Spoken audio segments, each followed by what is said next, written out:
என்னங்க இந்தாங்க. சாரி சூர்யா, நான் உன்னை ரொம்ப திட்டிட்டேன்ல. ஐயோ அதெல்லாம் ஒண்ணும் இல்லைங்க. நீ பேசணும்னு சொன்னப்போ நான் உன் மேல ரொம்ப கோவப்பட்டேன். ஆனா அதுக்கப்புறம் நீ என்கிட்ட ஒரு வார்த்தை பேச மாட்டியான்னு நான் எவ்வளவு தவிச்சேன் தெரியுமா? என்னங்க இது? ஏன் இப்படிலாம் வருத்தப்படுறீங்க? நான் தான் திரும்பி வந்துட்டேன்ல. ஒருவேளை நான் உன் மேல கோவப்படாம இருந்திருந்தா, நீ உங்க அம்மா வீட்டுக்கு போகாம இருந்திருந்தா இதெல்லாம் நடந்திருக்காதுல்ல. என்ன பேசுறீங்க? நீங்க கோவப்பட்டதுனாலதான் என் அம்மா வீட்டுக்கு போனேன், அதெல்லாம் சரி. ஆனா நான் என் அம்மா வீட்டுக்கு போகாம இருந்திருந்தாலும் அந்த பொறுக்கி ராஸ்கல் என்னை கடத்திருப்பான். என்னை கடத்தி வச்சுட்டு பணம் கேட்கறதான அவனோட பிளானே. நம்ம வீட்டுல சண்டை நடந்தது, அதனால அவன் என்னை கடத்தினான்னு ஏதாவது இருக்கா என்ன? நான் அபசகுணமா ஏதாவது நடந்தப்பெல்லாம் உங்களுக்கு தான் ஏதாவது நடக்க போதும்னு தவிச்சிட்டு இருந்தேன். கடைசியா பார்த்தா அது எனக்கு தான் போல. இங்க பாரு சூர்யா, இப்பவும் சொல்றேன், அதுக்கு இதுக்கும் எந்த சம்பந்தமும் இல்ல.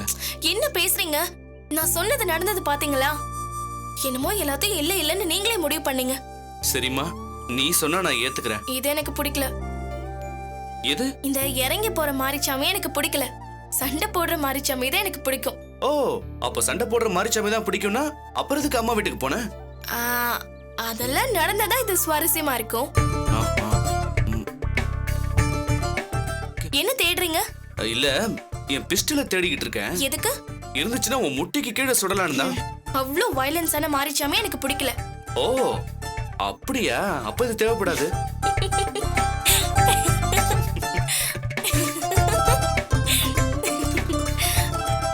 நான் உங்களை கட்டிக்கிட்டுமா? வைத்தீஸ்வரன் கோவில் தெரியுமா? எதுக்கு? அங்க போனா நாடி ஜோசியம் பாக்குறவங்க தெரியுமா, அவங்க கிட்ட போய் கேளு, கட்டிக்கலாமா வேண்டாமான்னு. லூஸ் பொண்டாட்டி. பொண்டாட்டி புருஷனை கட்டி பிடிக்க யார்கிட்ட கேட்கணும்?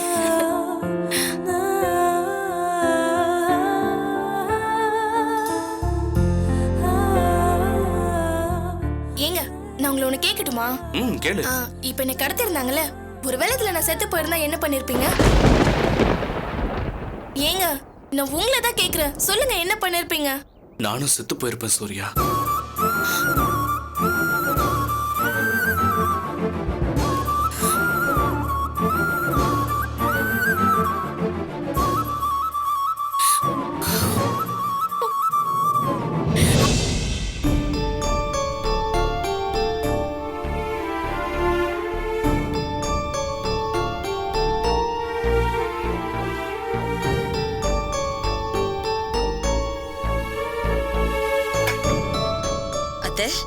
என்னாச்சு? ஏன் ஒரு மாதிரி உட்காந்துருக்கீங்க? உடம்பு ஏதாவது சரியில்லையா? என் உடம்புக்கு ஒண்ணும் இல்லம்மா, நான் நல்லா தான் இருக்கேன். சுந்தரி, கொஞ்சம் இங்க வா, இப்படி உட்காரு. என்னத்த?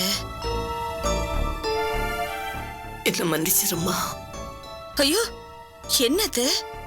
ஏன் இப்படி எல்லாம் பேசுறீங்க? இல்லம்மா, நான் அப்படி பண்ணிருக்க கூடாது. இல்ல, நம்ம பிள்ளை தானே, நான் பெத்த பிள்ளைதானேன்னு நினைச்சு அவன் அப்படி கேட்டுட்டேம்மா. என் வயித்துல பிறந்தது ஒண்ணு மாணிக்கமாவும் இன்னொன்னு மண்ணாங்கட்டியுமா இருக்க முடியும் எனக்கு எப்படிமா தெரியும்? ஆனா ஒண்ணு சுந்தரி, இப்பவும் சொல்றேன், என் மனசுக்குள்ள ரெண்டு குடும்பமும் ஒன்னா சந்தோஷமா சேர்ந்து வாழ்றத பார்க்கணும்னு எவ்வளவு ஆசையா இருக்கு தெரியுமா? என்னடா இந்த கிழவி தான் சுயநலத்தை மட்டும் பாக்குறாளேன்னு நினைக்கிறியா? ஐயோ அத்தை, நான் எப்பவும் உங்களை தப்பா நினைக்க மாட்டேன். அப்படி இல்லம்மா, எனக்கே அது தப்புன்னு தான் தெரியுது. அவ என்ன மாதிரி பேசுறான்னு பார்த்தே இல்ல, அவன்லாம் மனுஷனே இல்லம்மா. அவர் குணம்தான் உங்களுக்கு தெரியும்ல, அப்புறம் எதுக்கு போய் கேட்டீங்க அவரை? அதத்தாம்மா சொல்றேன், அவன் குணத்தை தெரிஞ்சுக்கிட்டு ரெண்டு குடும்பமும் ஒன்னா இருக்கணும்னு ஆசைப்பட்டேன் பாரு, அது என் தப்பு தானே. அத்தை விடுங்க அத்தை, அவர் சொன்ன மாதிரி கேஸ வாபஸ் வாங்கணும்னு தான் நானும் நினைக்கிறேன். ஆனா என் பிள்ளைங்கெல்லாம் நான் சொல்றதுக்கு ஒத்துக்குவாங்களான்னு தான் எனக்கு தெரியல. நீ ஒரு கூறுகிட்டவ, இவ்வளவு பட்டு உனக்கு புத்தி வரலையே. இப்பதான் அந்த துரை அவ்வளவு பேச்சு பேசிட்டு போறான், இதுக்கு அப்புறமும் நீ கேஸ வாபஸ் வாங்கணும்னு நினைக்கிறியா? புருஷனும் பொண்டாட்டியுமா சேர்ந்து என்னதான் உனக்கு கெடுதலை பண்ணாலும் நீ எல்லாத்தையும் மறந்து மறுபடியும் அவங்களுக்கு நல்லது பண்ணணும்னு நினைக்கிறியே. ஆனா அவங்க ரெண்டு பேரும் கனவுல கூட உனக்கு நல்லது பண்ணணும்னு நினைக்க மாட்டாங்க. என்ன வேணாலும் சொல்லுங்க அத்தை, இப்பவும் சஞ்சயை பத்தி பேசுறதை கேட்கும் போது எனக்கு எவ்வளவு வேதனையா இருக்கு தெரியுமா? வசந்தா ஒரு பக்கம் இப்படி இருக்கா, சஞ்சய் ஒரு பக்கம் இப்படி இருக்கா. உங்க புள்ள சாதாரண நாளே சண்டைக்கு வரிஞ்சு கட்டிட்டு நிப்பாரு. இப்ப அவங்கள பாத்துக்கிறதுக்கும் யாரும் இல்ல. என்ன பண்ணுவார் அவரு? இந்த நேரத்துல சம்மந்தி வேற அவர் அப்படி பேசியிருக்காரு. அதெல்லாம் அவன் பண்ணக்கூடியவன் தானே, அதனால தானே போய் கேட்டு இருக்காங்க. இல்லைன்னா ஏன் கேட்க போறாங்க? ஆமாங்கத்த, சூர்யாவை கடத்தினது வேற யாரோன்னு நமக்கு தெரிஞ்சதுனால போச்சு. இல்லைன்னா என்ன நினைச்சிருப்போம்? கொழுந்தனார் தான் கடத்தினார்னு நானே அடிச்சு சொல்லிருப்பனே. ஏந்தா அவர் மாறாம இப்படி இருக்காருன்னே தெரியல. அவன்லாம் திருந்த மாட்டான் சுந்தரி. அவன் சாகர வரைக்கும் அவன் புத்தி அவனை விட்டு போகாது. அவனை விட்டு தள்ளு. 2 குடும்பமும் ஒண்ணு சேரணும்னு நான் ஆசைப்பட்டதெல்லாம் வீணா போச்சு. அந்த வீட்டு விசேஷத்துக்கு இந்த வீட்டுல இருந்து நடராஜ் மதி எல்லாரும் போய் பார்க்கணும். இந்த வீட்டுல ஒரு கஷ்டம்னா அவங்க வரணும். இப்படி மாத்தி மாத்தி இருக்கிறதானே உறவு சொந்தம் எல்லாம். இதுக்கு மேல எனக்கு என்ன ஆசை இருக்கும்னு நினைக்கிறேன்? அடுத்த தலைமுறையிலாவது என் பேர குழந்தைகள்லாம் ஒண்ணு சேர்ந்து இருக்க மாட்டாங்களான்னு தவிச்சுக்கிட்டு இருக்கேன். பாட்டி, எல்லாம் சரி. அன்னைக்கு வந்து உங்க பையன் என்னென்னலாம் பேசிட்டு போனாரு நீங்களே பாத்தீங்கல்ல. அதைத்தான் ஏன் நானும் சொல்லி வருத்தப்பட்டு இருக்கேன். என்ன பண்றது, இப்படி ஒரு பிள்ளைய பெத்துட்டேனே. காலம் போன காலத்துல இவ்வளவு வேதனையை கொடுக்கறோமேன்னு கொஞ்சம் கூட யோசிச்சு பார்க்க மாட்டேங்கிறானே.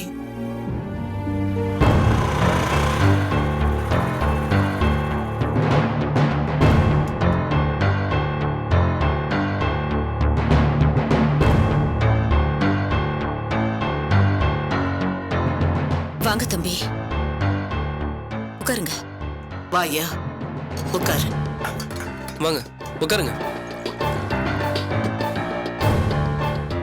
இந்தாங்க தண்ணி குடிங்க தம்பி. வீட்ல எல்லாரும் நல்லா இருக்காங்களா? நல்லா இருக்காங்க. குடிங்க தம்பி.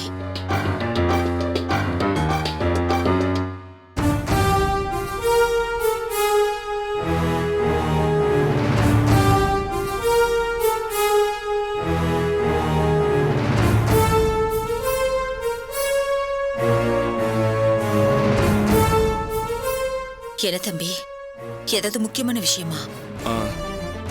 நீங்களும் நடராஜும் வீட்டுக்கு வந்தா நல்லா இருக்கும். என்ன விஷயம் பிரபு? இல்ல, நீங்க வீட்டுக்கு வாங்க.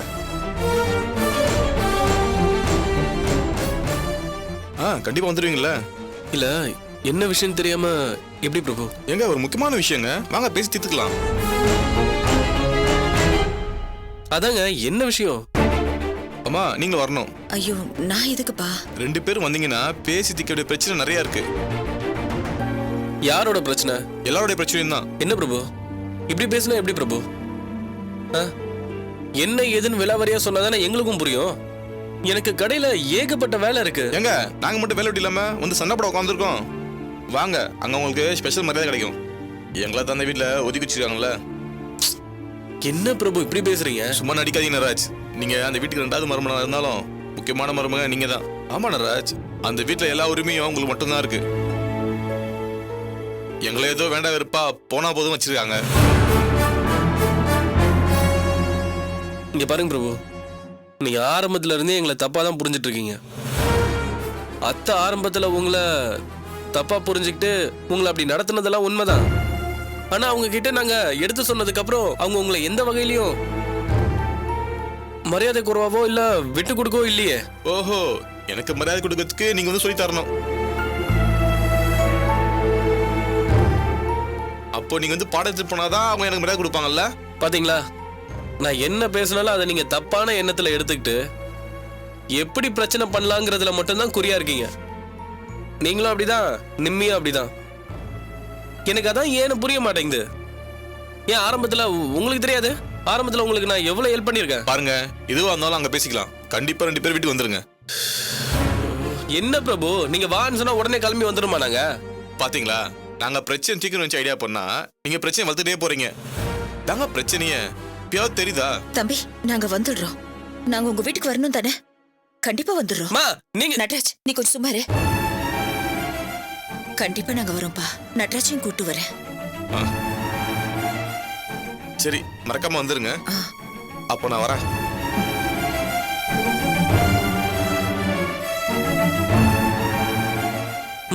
என்னம்மா நீங்க என்ன விஷயமே தெரியாம நீங்க பாட்டு கிளம்பி வரேன்னு சொல்றீங்க? அங்கதான் நம்ம போறோம்ல, என்னன்னு தெரிஞ்சுப்போம். புதுசா என்ன இருக்கும்? ஏதாவது ஒரு பிரச்சனையை கலப்பணும், அதான் அவங்களோட பிளானே. பாப்போம் அப்படி என்ன பண்றாங்கன்னு பாத்துறேன்.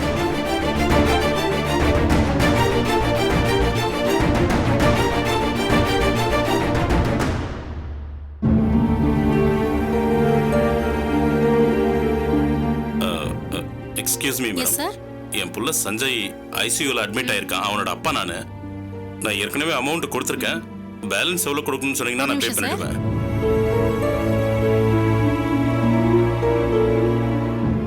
$40,000 ஆகுது சார். ஓகே, நான் பணத்தை ஓகே எடுத்து சார், வந்து நான் பில் ரெடி பண்ணி வைக்கிறேன். நீங்க ஈவினிங் வாங்க. சார் சார்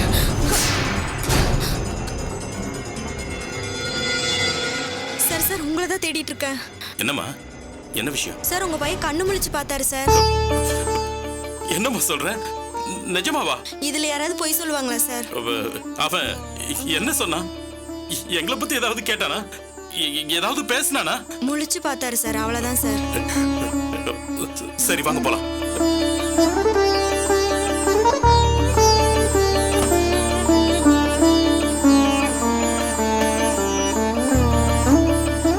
சஞ்சய் சஞ்சய் சஞ்சய் கண்ணு முடிச்சு பாடுறான். சஞ்சய், நான் அப்பா வந்திருக்கேன்டா. சஞ்சய்,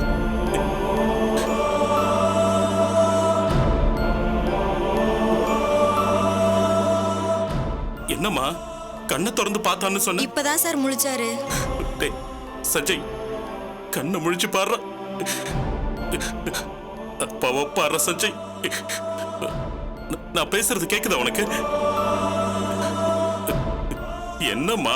தெரியல சார், டாக்டர் வந்ததும் பாப்பாரு. டாக்டர் ப்ளீஸ் இப்படி வாங்க. என்னாச்சு சிஸ்டர்?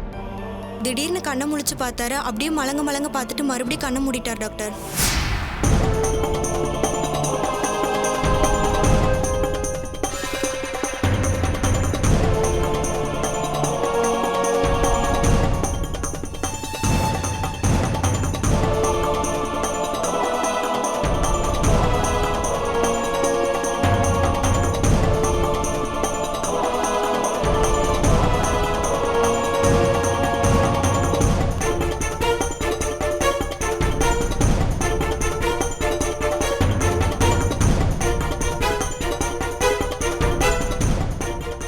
சிஸ்டர், ரெகுலராக கொடுக்குற மெடிசன்ஸ் கொடுங்க.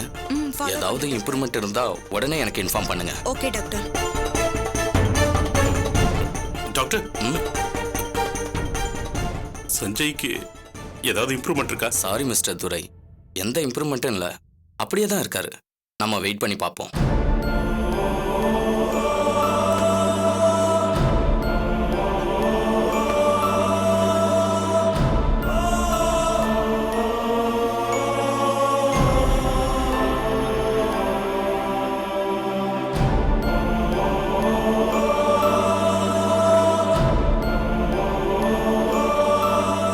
சஞ்சய்,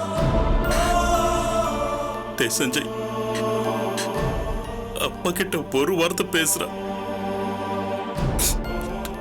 நீ பேசுவன்னு நான் தவம் கிடக்குறேன்டா. அட்லீஸ்ட் கண்ணை திறந்து பாடுறானே. நீ குணமாகிறதா இருந்தா நானும் அம்மாவும் எல்லாம் சொத்திய பத்தி என்ன வேணாலும் பண்றோம்டா. கண் முழிச்சு பாடுற. உன் அப்பா வந்திருக்கடா. நீ மட்டும் இப்படி இருக்கிறது தெரிஞ்சதுன்னு வச்சுக்கோ, உன் அம்மா துடிச்சிருவாடா. அவளுக்கு உயிரே இல்லாம போயிடுண்டா. ப்ளீஸ் சஞ்சய், அப்பாவை பாடுற. ஒரே ஒரு நிமிஷம் அப்பாவை பார்த்து பேசுற. நீ மட்டும் இப்படி இருக்கிறது தெரிஞ்சதுன்னா அவளால தாங்க முடியாதுடா. உங்க அம்மாவோட உயிரே போயிடுண்டா. ஒரே ஒரு தடவை அப்பான்னு கூப்பிடுற. கண் முழிச்சு பாடுறானே.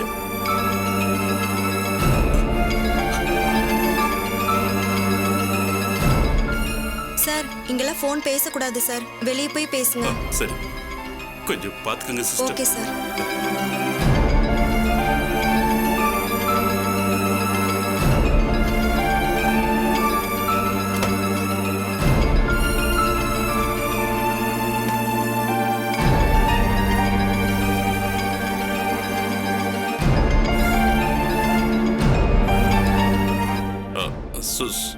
சொல்லு வசந்தா. எங்க இருக்கீங்க?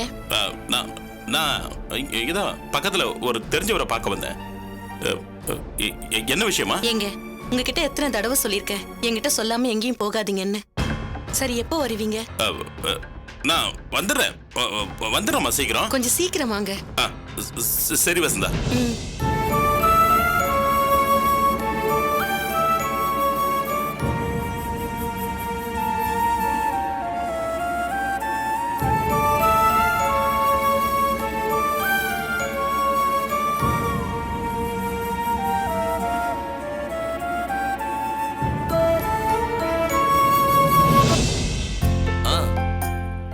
ஆமா மச்சி, சொந்தமா ஒரு பிபிஓ கம்பெனி ஆரம்பிக்கலாம்னு டிசைட் பண்ணிருக்கேன்.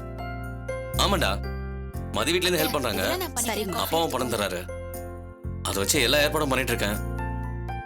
இது இல்ல அதெல்லாம் எனக்கு தெரியாதுடா.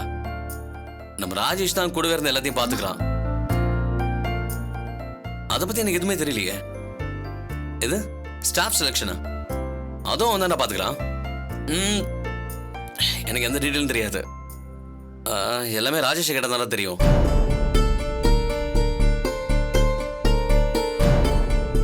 இல்ல மச்சான், எல்லா வேலையும் முடிஞ்சிருச்சு. இன்டீரியர் டெக்கரேஷன் ஆமாடா. டேய், அதையும் ராஜேஷ் தானே கேட்கணும்.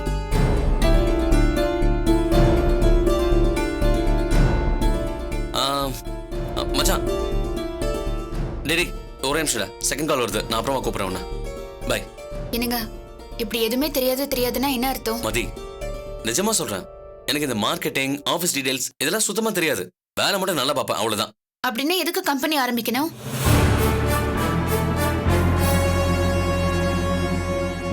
மதி, ஏன் இப்படி பேசுற? திரும்ப திரும்ப சொல்றேன், நீ ராஜேஷ தப்பாவே நினைச்சிட்டு இருக்க. அவனை எனக்கு ரொம்ப வருஷமா தெரியும் மதி. அவன் எந்த தப்பும் பண்ண மாட்டான். பாருங்க, ராஜேஷ்ங்கிறதுனால சொல்லல, வேற யாரா இருந்தாலும் இததான் சொல்லியிருப்பேன். நமக்கு ஒரு விஷயமே தெரியலனா அந்த வேலையை நம்ம ஏன் செய்யணும்? என்ன மதி இப்படி சொல்ற? ஏப்பா, மர்மவ சொல்றதுல என்ன தப்பு இருக்கு? ஒரு விஷயத்தை புரிஞ்சுக்காம அதோட நெளிவு சுழிவுலாம் தெரிஞ்சுக்காம என்னத்துக்கு அந்த பிசினஸ பண்ணணும்? அப்பா, நீங்களும் புரியாம பேசாதீங்கப்பா. ஓனரா இருக்கணும்னா எல்லாமே தெரிஞ்சிருக்கணும்னு அவசியம் இல்ல. நாம ஆரம்பிக்க போற வேலையில யார எக்ஸ்பர்ட்டோ அவங்கள போட்டு வேலை வாங்கணும். அது தப்பு இல்லையே.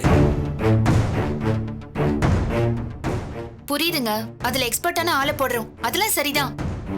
ஆனா நாம அதுல இன்வால்வ்மெண்டா இருக்கணும்ல. எதை கேட்டாலும் எனக்கு தெரியாது, எல்லாத்தையும் அவர் பார்த்துப்பாருன்னு அவர் தலையிலே போட்டீங்கன்னா அப்புறம் நீங்க என்னதான் பண்ணுவீங்க? மதி, இங்க பாரு, என்ன டென்ஷன் பண்ற மாதிரி பேசிட்டு இருக்க. இதுல டென்ஷன் ஆவறதுக்கு என்ன இருக்குங்க? எனக்கு புரியல. தெரியாதுங்கறத பத்தி தப்பே கிடையாது. ஆனா இதுக்கப்புறமா நான் தெரிஞ்சுக்க மாட்டேன், இன்னொருத்தரை நம்பிதான் இருப்பேன்னா என்னங்க அர்த்தம்? ராஜேஷ பிடிக்கலன்றதுக்காக சுத்தி வளைச்சலாம் பேசாத. டேய், என்னடா பேசுற?